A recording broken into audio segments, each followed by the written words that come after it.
제가 사건 이후에 이사한 주소를 그 가해자가 알고 있는 거예요. 그러니까 그 사람이 구치소 안에서 계속 달달 외우고 있대요. 그 사람이 계속 뭐 탈옥해서 배로 때려 죽일 거다 뭐 이런 얘기를 하고 있는데, 부산 돌려차기 피해자 A씨가 지난 6일 CBS 라디오 김현정의 뉴스쇼와의 인터뷰에서 한 말입니다.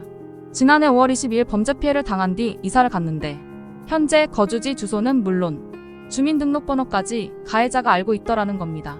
이 사실을 A씨에게 전해준 사람은 변호사나 검찰, 법원이 아닌 가해자의 구치소 동기였습니다.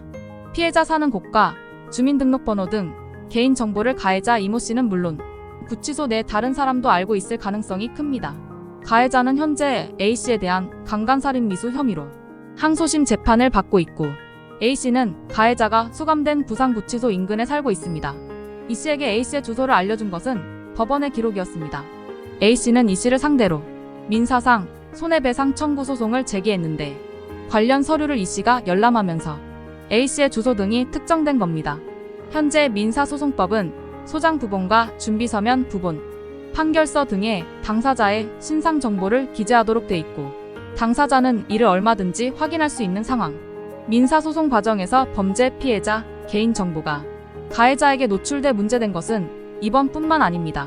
미투 운동과 이에 대한 관심이 뜨거웠던 2018년으로 가보겠습니다.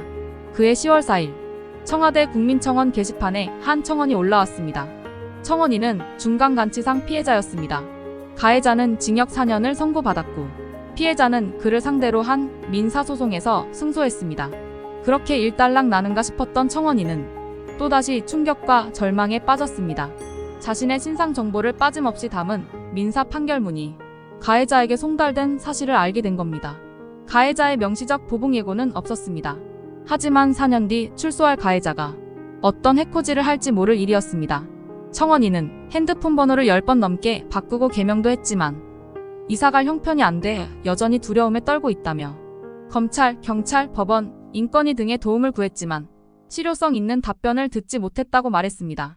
가해자가 아니더라도 민사소송 기록을 통해 성범죄 피해자의 신상 정보를 알아낸 사람들이 그를 상대로 2차 가해하는 일은 비일비재합니다. 서울 번화가의 모 모텔에 끌려가 성폭행을 당한 한 피해자는 가해자 가족들이 직장으로 몰려와 꽃뱀이라고 난동을 부리는 일도 있었습니다. 바로 지난 5월에도 수감 중인 중고거래 사기범이 피해자에게 협박 편지를 보낸 사실이 언론을 통해 보도되기도 했지요.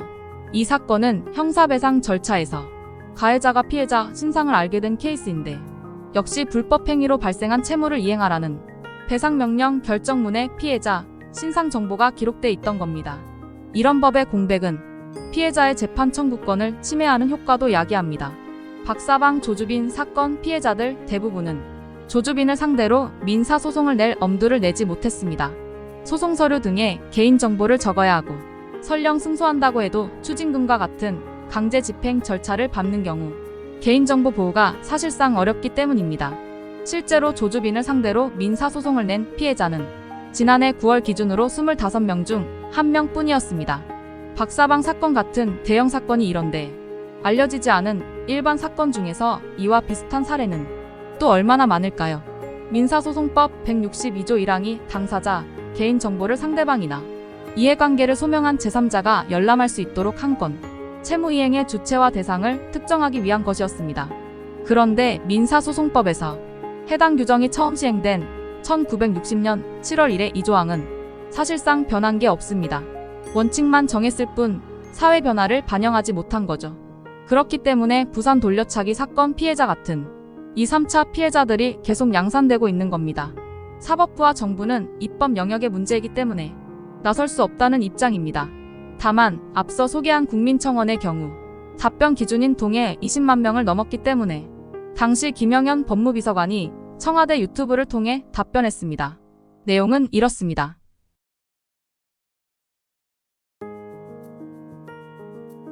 그렇다면 근거 법조항인 민사소송법 162조를 개정해야 할 텐데 국회는 뭘 하고 있을까요?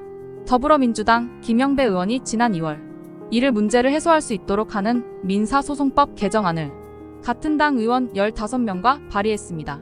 앞서 같은 당 박주민 의원과 국민의힘 서일준 의원도 관련 내용이 담긴 개정안을 지난 2020년에 각각 발의했습니다. 현재 이 세 개정안은 모두 지난 2월 20일 일자로 법제사법위원회 법안심사 소위로 상정된 상태입니다. 특정범죄 가중처벌법은 보복범죄를 가중처벌하고 있습니다. 가족 등 피해자 측이나 참고인들에게 면담을 강요만 해도 3년 이하의 징역 또는 300만 원 이하의 벌금에 처하도록 되어 있습니다. 그런데 이것이 실효성이 있을까요? 아닙니다. 지난 2022년 1월 한국피해자학회가 발표한 통계를 보면 보복범죄 발생 건수는 2018년 267건에서 2019년 292건, 2020년 293건을 기록했습니다. 비슷한 기간 경찰청이 집계한 통계 역시 입건자가 2017년 228명에서 2019년 244명, 2021년 349명으로 꾸준히 증가세를 보이고 있습니다. 보복범죄 가중처벌법의 예방적 기능이 작동하지 않고 있다는 말입니다. 결국 보복범죄 피해를 막기 위해서는 가해자가 피해자 신상 정보를 알지 못하게 원천적으로 차단하는 방법밖에 없는 셈입니다. 우리 의원님들, 각종 정쟁으로 공사다망하신 줄은 알겠으나 법사위까지 계류된 민사소송법 개정안은 이번 회기 중 반드시 처리해주기를 바라봅니다. 토마토픽이었습니다.